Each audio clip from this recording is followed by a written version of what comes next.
우리의 신앙을 고백하겠습니다. 나는 전능하신 아버지 하나님, 천지의 창조주를 믿습니다. 나는 그의 유일하신 아들 우리 주 예수 그리스도를 믿습니다. 그는 성령으로 잉태되어 동정녀 마리아에게서 나시고 본디오 빌라도에게 고난을 받아 십자가에 못 박혀 죽으시고 장사된 지 사흘 만에 죽은 자 가운데서 다시 살아나셨으며 하늘에 오르시어 전능하신 아버지 하나님 우편에 앉아 계시다가 거기로부터 살아있는 자와 죽은 자를 심판하러 오십니다. 나는 성령을 믿으며 거룩한 공교회와 성도의 교제와 죄를 용서받는 것과 몸의 부활과 영생을 믿습니다. 아멘. 다 함께 찬송가 456장으로 주님을 찬양하겠습니다.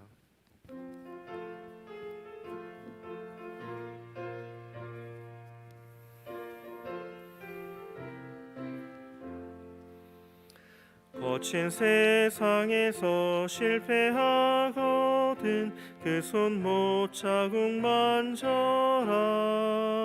고된 일 하다가 힘을 얻으리 그 손 못 자국 만져라. 그 손 못 자국 만져라. 그 손 못 자국 만져라. 주가 널 지키며 인도하시리 그 손 못 자국 만져라. 내가 어둠 속을 걸어갈 때에 그 손 못 자국 만져라. 주가 참 평안을 내게 주시리 그 손 못 자국 만져라. 그 손 못 자국 만져라. 그 손 못 자국 만져라. 주가 널 지키며 인도하시리 그 손 못 자국 만져라. 내가 부활의 주 따라가려면 그 손 못 자국 만져라. 내가 주 안에서 길이 살리라 그 손 못 자국 만져라. 그 손 못 자국 만져라. 그 손 못 자국 만져라. 주가 널 지키며 인도하시리 그 손 못 자국 만져라. 너의 죄악의 짐 무거울 때에 그 손 못 자국 만져라. 마음 문 열고서 주를 모셔라. 그 손 못 자국 만져라. 그 손 못 자국 만져라. 그 손 못 자국 만져라. 주가 널 지키며 인도하시리 그 손 못 자국 만져라. 오늘 우리에게 주신 하나님의 말씀은 요엘 1장 1절부터 12절까지의 말씀입니다. 요엘 1장 1절부터 12절까지의 말씀, 구약성경 1269쪽입니다. 요엘 1장 1절부터 12절의 말씀을 저와 여러분들이 한 절씩 교독하고 마지막 절은 함께 읽겠습니다. 제가 먼저 말씀을 읽겠습니다. 부두엘의 아들 요엘에게 임한 여호와의 말씀이라.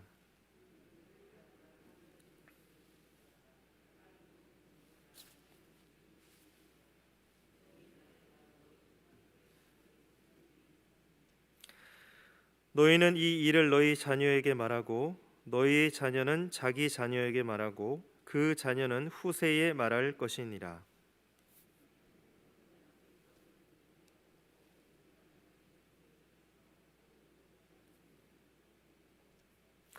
취하는 자들아 너희는 깨어 울지어다. 포도주를 마시는 자들아 너희는 울지어다. 이는 단 포도주가 너희 입에서 끊어졌음이니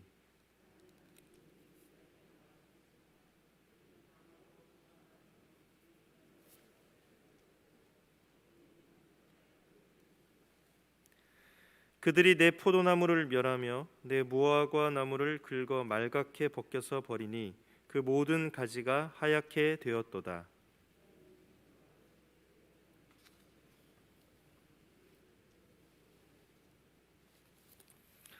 소제와 전제가 여호와의 성전에서 끊어졌고 여호와께 수종드는 제사장은 슬퍼하도다.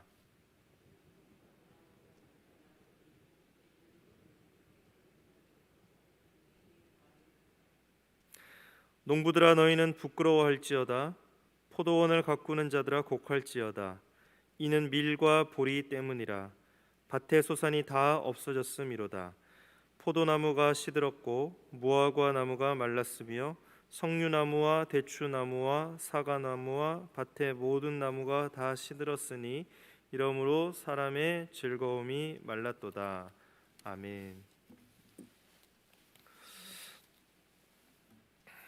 오늘은 때를 분별하고 돌이키는 삶이라는 제목으로 하나님의 말씀을 함께 나누길 원합니다.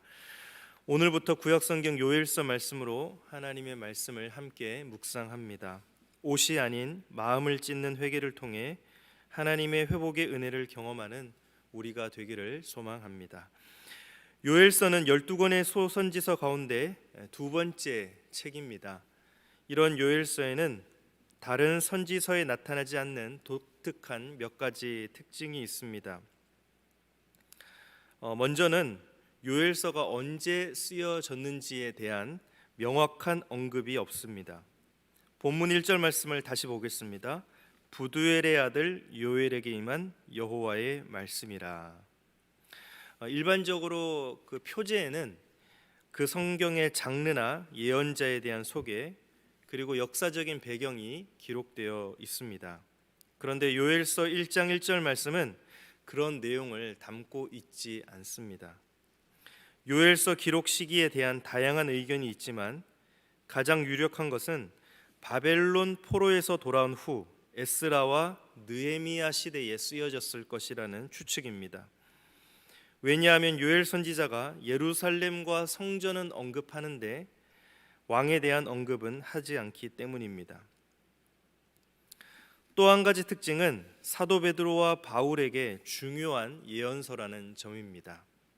사도행전 2장 오순절 사건에서 사도 베드로가 인용하여 전하는 말씀이 바로 요엘서 2장 28절에서 32절 말씀입니다.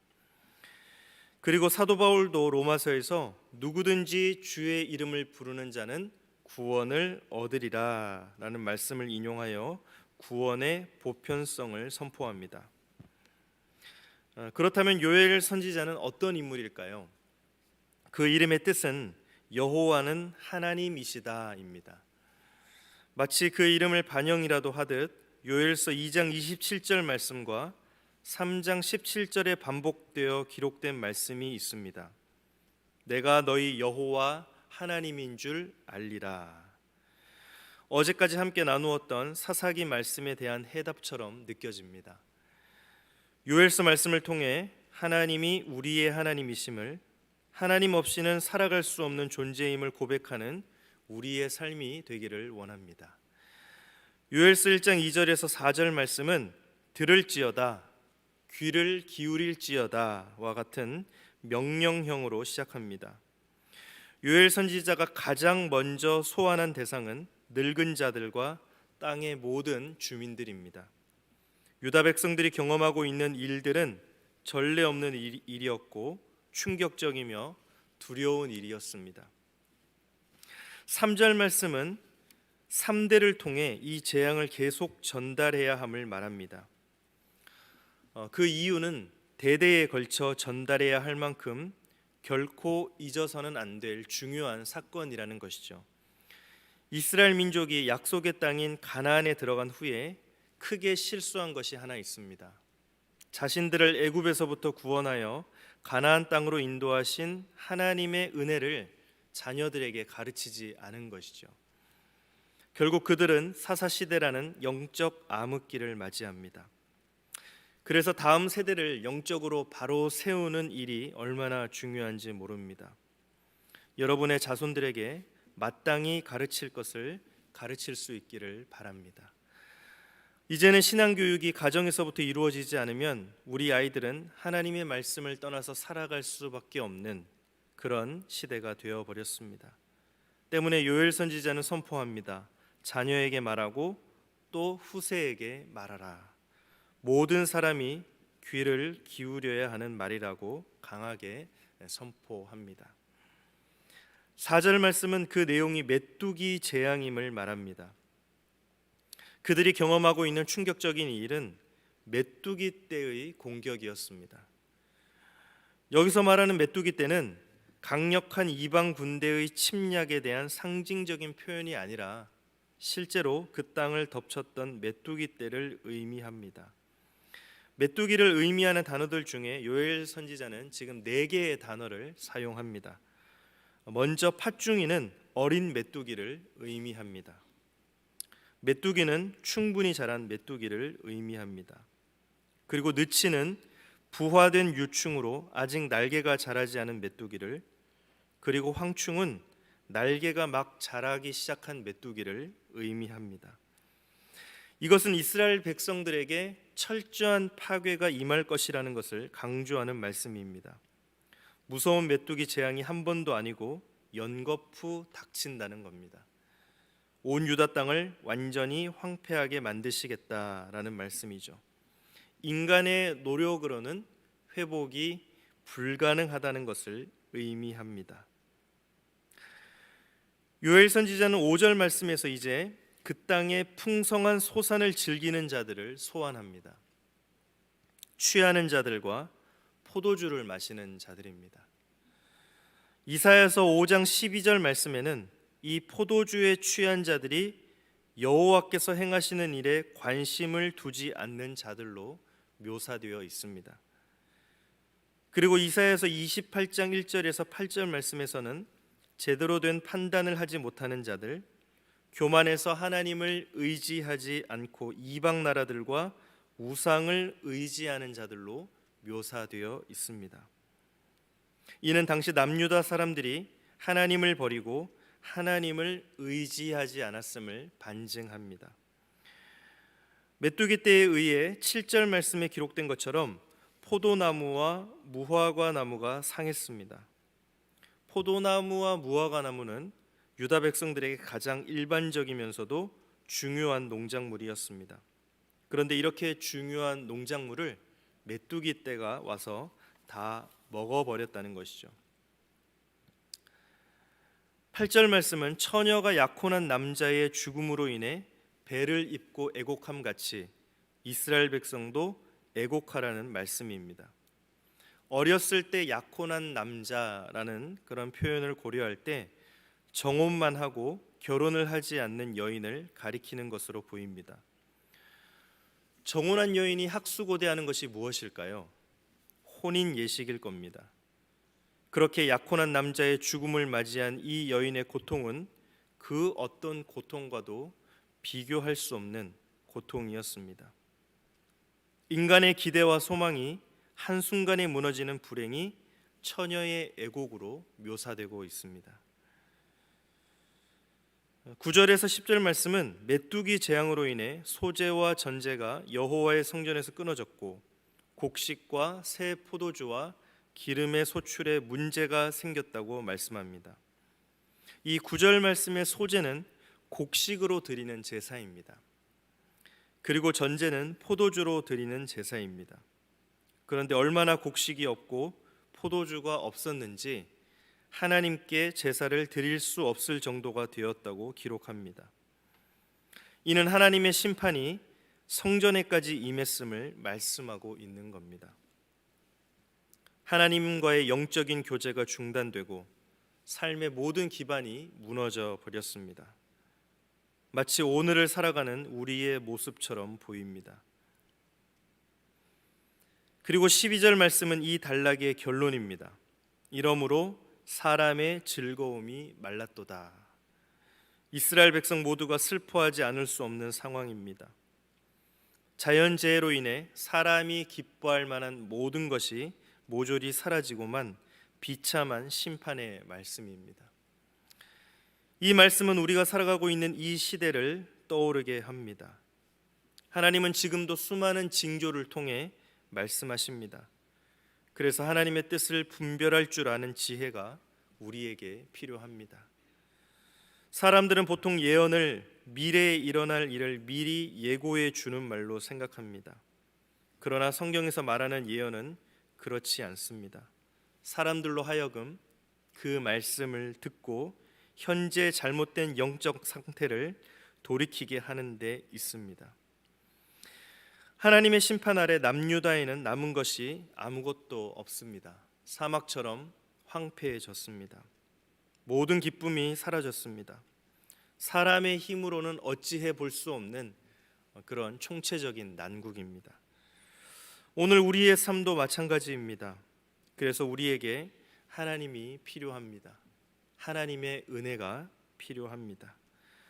고난과 고통 가운데 하나님을 기억하고 하나님을 붙드시기 바랍니다. 그것이 바로 우리가 살 길입니다. 우리는 IMF라는 메뚜기 재앙을 이미 경험한 바가 있습니다. 그리고 지금은 코로나19라는 또 다른 메뚜기 재앙을 경험하고 있습니다. 그런데 이 시대 사람들은 별로 두려워하지 않는 것처럼 보입니다. 재앙을 겪을 때는 우는 소리를 내지만 일단 지나고 나면 다 잊어버립니다. 그런데 요엘 선지자가 하는 말이 무엇입니까?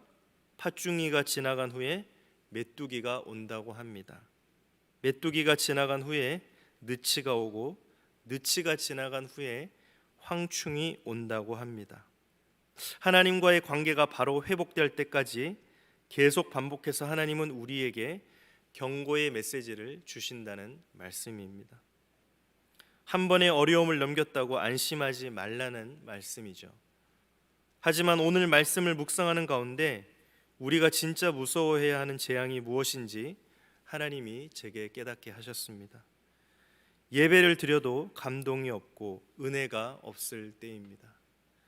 하나님께 찬송을 드려도 기쁨이 없을 때입니다. 사업이 부도나고 재산이 사라지는 것보다 훨씬 더 무서운 재앙입니다. 경제적인 메뚜기 재앙보다 더 무서운 영적인 메뚜기 재앙입니다. 코로나19로 인해 통곡하고 기도하면서도 영적으로 고갈되어 가고 은혜를 잃어가고 있다는 사실을 깨닫지 못하고 있는 것이 우리의 현실은 아닌가요? 코로나19의 장기화 속에 하나님과의 관계를 다시금 점검하며 마음을 찢는 회개를 통해 회복의 은혜와 다시 살리시는 하나님의 은혜를 경험할 수 있기를 축복합니다. 메뚜기 떼의 습격과 같은 코로나19를 통해 이 시대 우리에게 말씀하시는 하나님의 마음과 뜻을 분별할 수 있는 사랑하는 성도님들의 삶이 되기를 축복합니다. 회복과 부흥은 때를 분별하고 돌이켜 마음을 찢는 회개로부터 시작됩니다. 오늘 우리의 하루가 그런 하루가 되기를 주님의 이름으로 축원합니다. 이 시간 주신 말씀 가지고 함께 기도하겠습니다. 오늘 우리가 살아가는 가운데 우리에게 필요한 분은 하나님임을 기억하며 모든 즐거움이 말라버리고 또 모든 우리 마음속에 소망이 사라지고 또 모든 인간의 그런 기대마저 사라져버린 이 시대 가운데 오직 하나님만을 우리의 기쁨과 소망으로 여기게 해달라고 기도하겠습니다. 또 하나님의 뜻을 분별하는 지혜를 우리 안에 주시기를 하나님께 기도하겠습니다.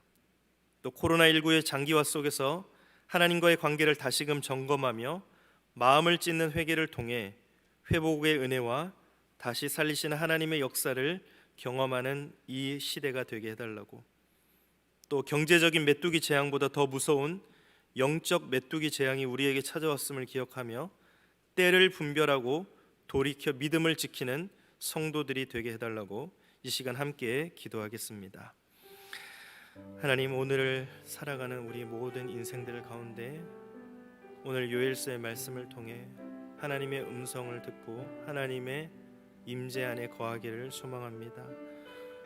모든 즐거움이 사라져버리고 모든 소망이 사라지고 기쁨이 사라지고 또 모든 기대했던 것들이 무너지는 이 시대 가운데 즐거움이 말라버리고 또 아픔만 가득한 이 시대 가운데 오직 하나님만을 우리의 기쁨과 소망으로 여기게 하옵소서. 하나님의 뜻을 분별하는 지혜를 우리 안에 주셔서 우리가 그 안에 거하기를 원합니다. 코로나19의 장기화 속에서 하나님과의 관계를 다시금 우리가 점검하고 우리의 마음을 찢는 회개를 통해 회복의 은혜와 다시 살리시는 하나님의 역사를 경험하는 이 세대 또 우리 자손들 이 시대가 되게 하옵소서. 경제적인 메뚜기 재앙보다 더 무서운 영적 메뚜기 재앙이 우리에게 찾아왔음을 기억합니다. 예배를 드려도 감동이 없고 은혜가 없고 아무리 찬양을 불러도 우리의 마음속에 기쁨이 없고 감사가 없고 아무리 기도를 해도 하나님과의 만남을 기약할 수 없는 하나님을 찾지 아니하는 그런 영적으로 메마르고 목이 곧은 세대 가운데 하나님 우리가 때를 분별하고 믿음을 돌이켜 하나님 앞에 나아가며 믿음을 더욱더 지켜나갈 수 있는 우리 성도들이 될 수 있도록 주님 인도하여 주옵소서. 우리의 삶 가운데 오늘도 주님 말씀하셔서 주님의 은혜가 우리의 삶을 윤택하게 하고 함께 거하는 귀한 하루가 될 수 있도록 주님 도와주시고 함께하여 주옵소서. 하나님, 오늘을 살아가는 우리에게 필요한 분은 하나님임을 기억합니다. 우리의 모든 즐거움이 말라버린 이 시대 속에서 오직 하나님만을 우리의 기쁨과 소망으로 여기게 하옵소서. 하나님의 뜻을 분별하는 지혜가 우리 안에 임하기를 간절히 소망합니다. 코로나19의 장기화 속에서 하나님과의 관계를 다시금 점검하며 마음을 찢는 회개를 통해 회복의 은혜와 다시 살리시는 하나님의 역사를 경험하는 이 세대가 되게 하옵소서. 경제적인 메뚜기 재앙보다 더 무서운 영적 메뚜기 재앙이 우리에게 찾아왔음을 기억하며 때를 분별하고 돌이켜 믿음을 지키는 우리 모든 성도들이 될 수 있도록 오늘 하루도 주님 동행하여 주시고 함께하여 주옵소서. 이 모든 말씀 예수님의 이름으로 기도드립니다. 아멘. 하늘에 계신 우리의 아버지, 아버지의 이름을 거룩하게 하시며 아버지의 나라가 오게 하시며 아버지의 뜻이 하늘에서와 같이 땅에서도 이루어지게 하소서. 오늘 우리에게 일용할 양식을 주시고 우리가 우리에게 잘못한 사람을 용서하여 준 것 같이 우리 죄를 용서하여 주시고 우리를 시험에 빠지지 않게 하시고 악에서 구하소서. 나라와 권능과 영광이 영원히 아버지의 것입니다. 아멘.